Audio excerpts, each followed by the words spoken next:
આગામી 16 ફેબ્રુઆરીએ ચોરવાડ નગરપાલિકાની ચૂંટણી યોજાવા જઈ રહી છે, જેને લઈને ચોરવાડમાં ભાજપ અને કોંગ્રેસ વચ્ચે અહીંયા 24 બેઠક પર સીધી ટક્કર છે.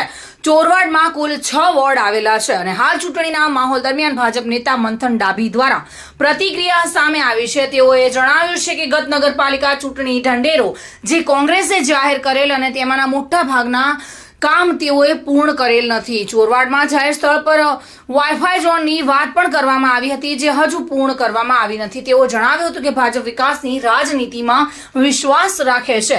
ભાજપ વિકાસના નામે વોટ લઈને પ્રજા વચ્ચે જાય છે અને ગત નગરપાલિકા ચૂંટણીમાં કોંગ્રેસને 17 બેઠકો મળી હતી, જ્યારે ભાજપને 7 બેઠક મળી હતી. ચોરવાડ નગરપાલિકામાં અંદાજે 20,500નું મતદાન છે, ત્યારે સ્થાનિક સ્વરાજ્યની ચૂંટણીનો જંગ જામેલો જોવા મળી રહ્યો છે.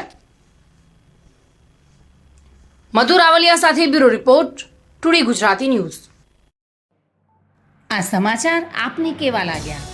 ટુડે ન્યૂઝને લાઈક, શેર અને સબસ્ક્રાઇબ કરો.